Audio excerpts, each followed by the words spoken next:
নমস্কার বন্ধুরা, সকলকে শুভেচ্ছা আর ভালোবাসা জানিয়ে শুরু করছি।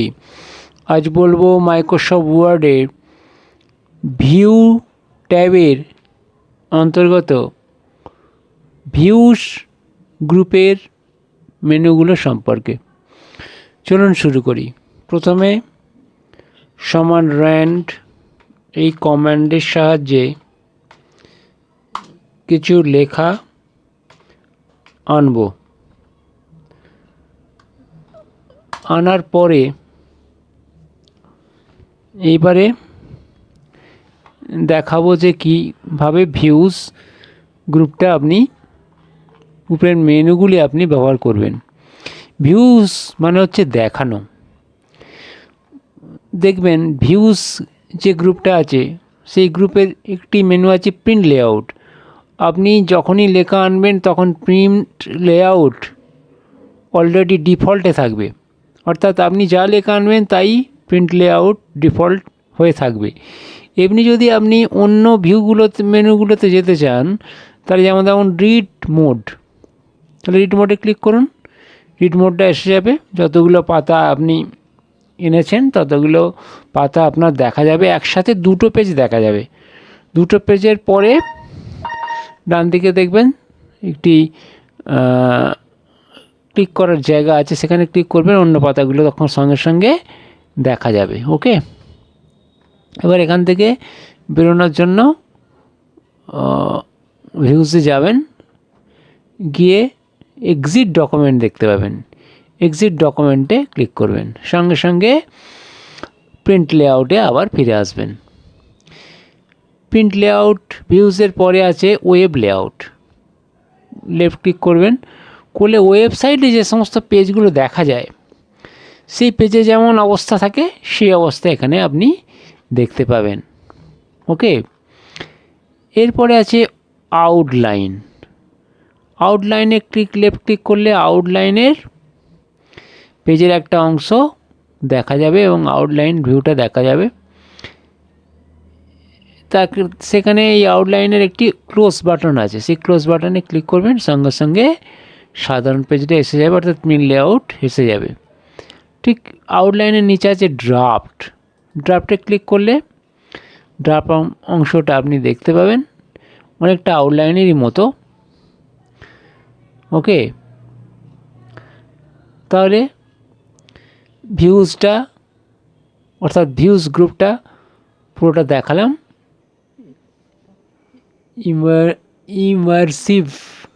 ইমার্সিভ ও পেজ ম্যানেজমেন্ট গ্রুপ সম্পর্কে চলুন শুরু করি। সমান র্যান্ড অর্থাৎ র্যান্ড কমান্ড ব্যবহার করে কিছু লেখা আনব। তাহলে বন্ধুরা, র্যান্ড কমান্ড ব্যবহার করে আমি কিছু লেখা আনলাম। আনার পরে ইমার্সিভ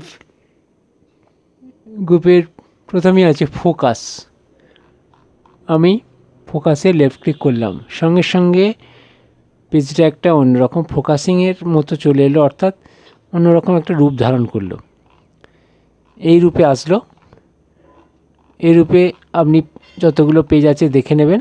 দেখে নেওয়ার পরে ডান দিকে দেখবেন একটা ডান দিকে ওপর দিকে একটা ক্রস আছে এবং একটা বক্সের চিহ্ন আছে। এই বক্সে ক্লিক করবেন, তাহলে সঙ্গে সঙ্গে উইন্ডোটা যেমন ছিল সেই অবস্থায় এসে যাবে।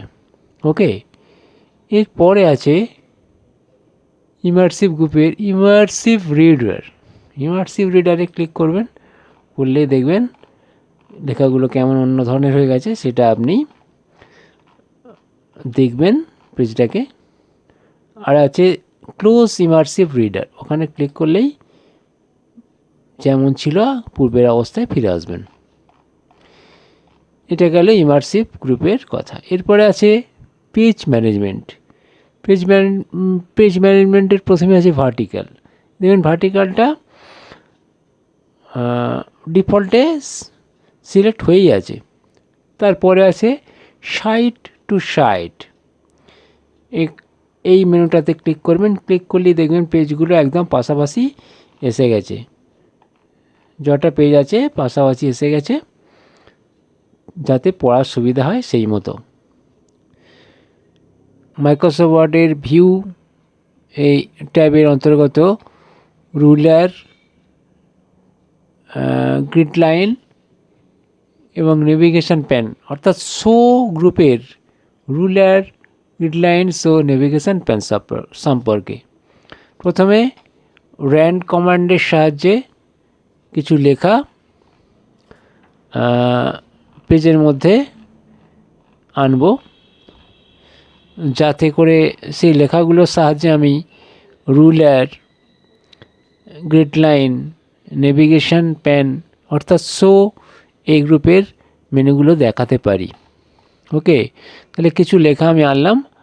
আনার পরে একদম কার্সারটাকে প্রথমে রাখলাম, রেখে রুলার, দেখবেন রুলার থাকবে না, আপনি রুলারে ক্লিক করবেন, ক্লিক করলেই রুলার একটা এসে যাবে।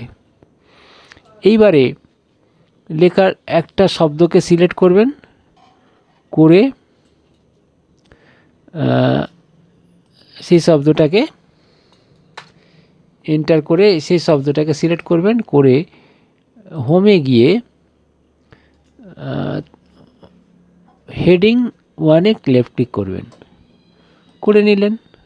আর একটা নিচের দিকে প্যারাগ্রাফে আর একটা শব্দকে এইভাবেই এন্টার দিয়ে নামিয়ে নিয়ে সেই লেখাটাকে আপনি সিলেক্ট করবেন,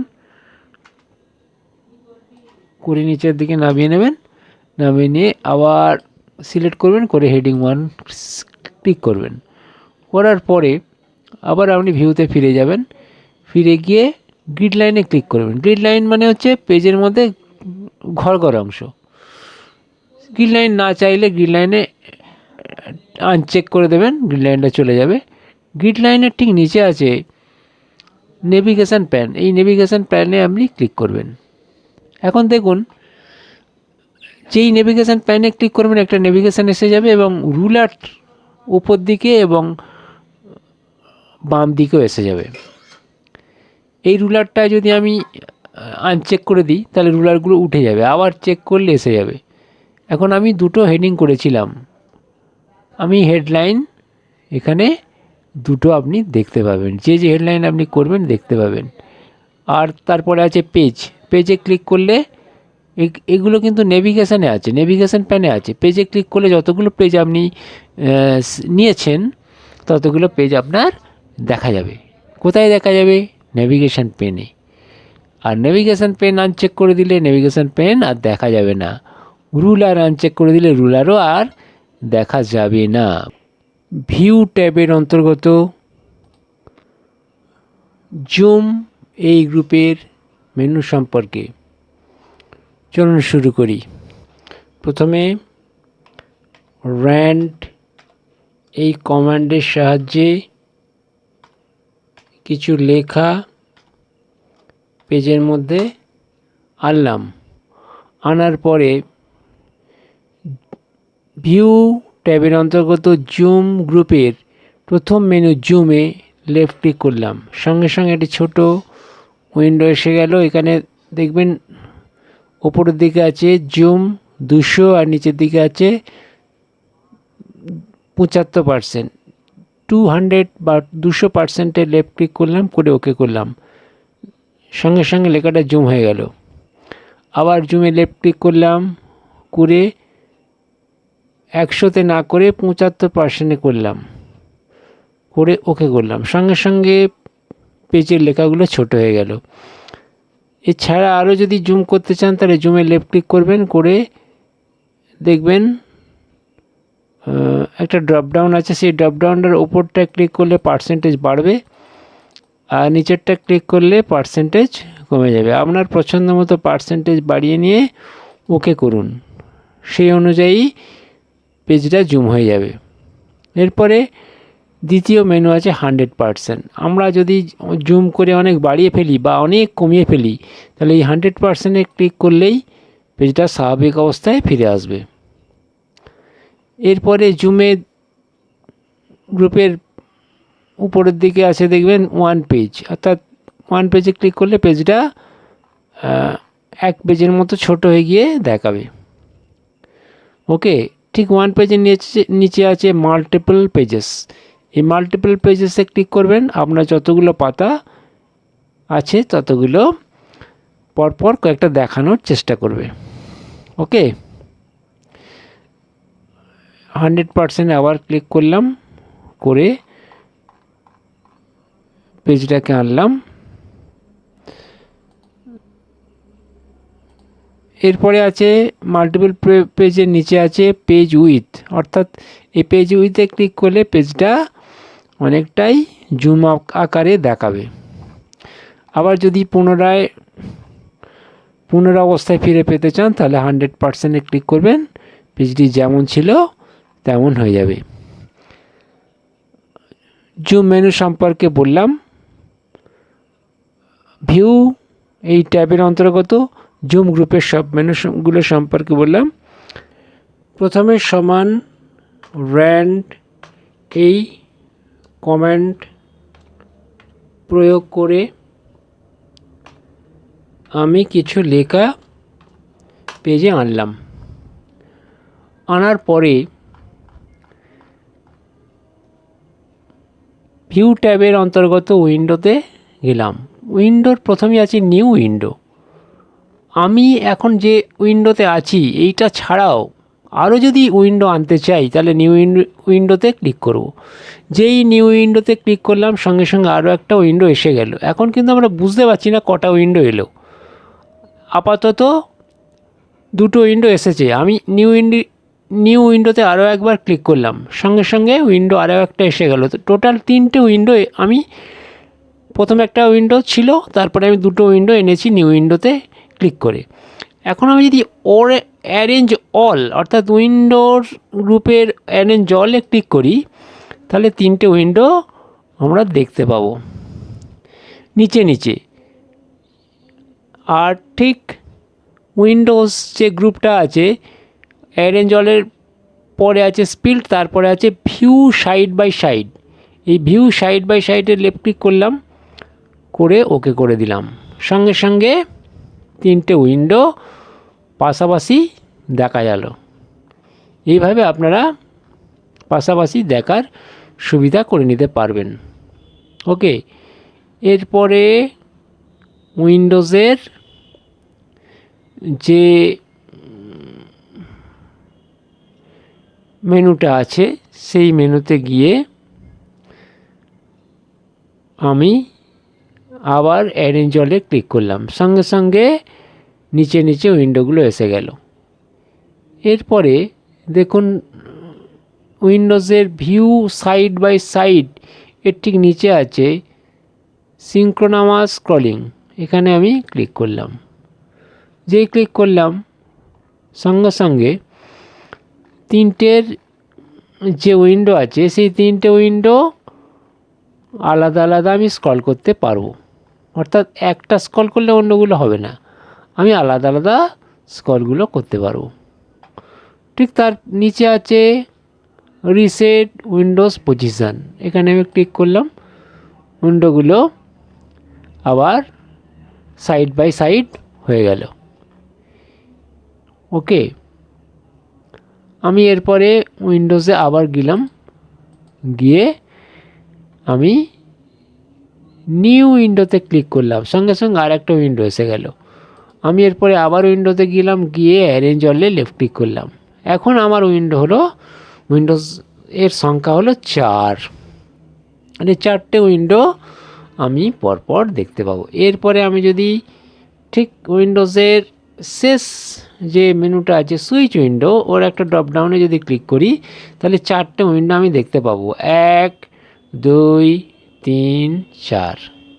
এখন আমার কার্সারটা কিন্তু 1 নম্বর উইন্ডোতে আছে, ডকুমেন্ট 1। ঠিক আছে, আমি যদি 3 বা 2 বা 3 বা 4-এ যেতে চাই তাহলে এখানটা আমি ক্লিক করব, তাহলে আমার কার্সারটা 4 নম্বরে চলে গেল। তাহলে এইভাবে আমরা ক্লিকটাকে এক উইন্ডো থেকে অন্য উইন্ডোতে নিয়ে যেতে পারবো। তাহলে উইন্ডো গ্রুপ সম্পর্কে বললাম। একটি নাম লিখছি, নাম লেখার পরে আমি ভিউ ট্যাবের অন্তর্গত ম্যাক্রোসে ড্রপডাউনে গিয়ে রেকর্ড ম্যাক্রোসে লেফট ক্লিক করলাম, সঙ্গে সঙ্গে একটি ডায়লগ বক্স ওপেন হয়ে যাবে।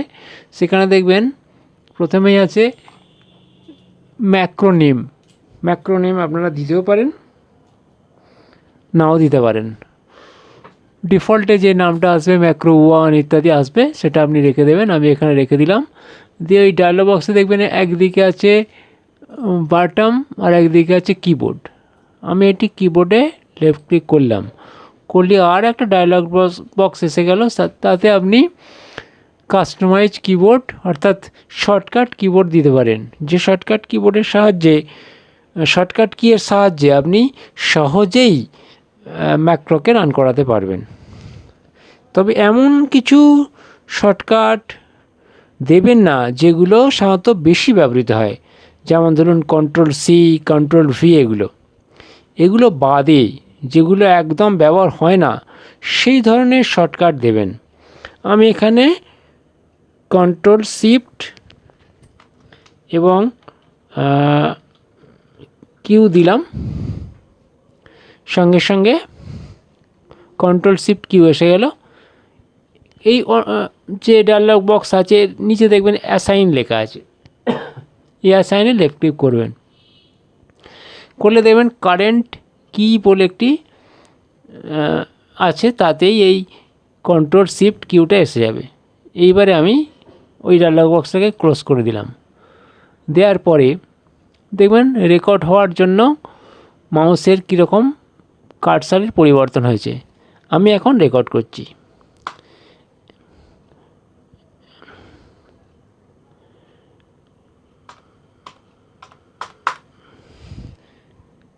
একটি ড্যাশ দিয়ে লিখলাম ক্লাস 10, লেখার পরে আবার ম্যাক্রোসের ড্রপডাউনে গেলাম, গিয়ে স্টপ রেকর্ডিংয়ে লেফট ক্লিক করলাম, সঙ্গে সঙ্গে রেকর্ডিং স্টপ হয়ে গেল এবং কার্সার আগের অবস্থায় ফিরে এলো। আমি এন্টার দিয়ে আরেকটি নাম লিখছি, লেখার পরে আমি শর্টকাট কি ব্যবহার করতে পারি, অথবা ম্যাক্রোসের ড্রপডাউনে গিয়ে ভিউ ম্যাক্রোসে লেফট ক্লিক করতে পারি। করার পরে ম্যাক্রো 1, ম্যাক্রো 2 মানে যতগুলো ম্যাক্রো নেম আছে আপনাকে দেখাবে। আপনি যে ম্যাক্রোটাতে, যে ম্যাক্রো নেমে আপনি রেকর্ড করেছেন সেই ম্যাক্রো নেমে ক্লিক করবেন, করে রান করাবেন। রান করালেই সঙ্গে সঙ্গে দেখবেন যে যেটা আপনি রেকর্ড করেছিলেন সেটা এসে যাবে। অথবা আপনি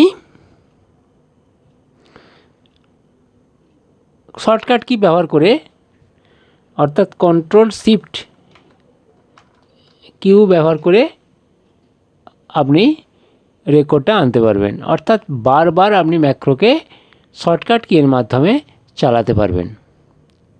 তাহলে বন্ধুরা আজ এই পর্যন্ত। আমরা ম্যাক্রোকে ব্যবহার করুন। আপনাদের সকলকে শুভেচ্ছা আর ভালোবাসা জানিয়ে শেষ করছি। ধন্যবাদ।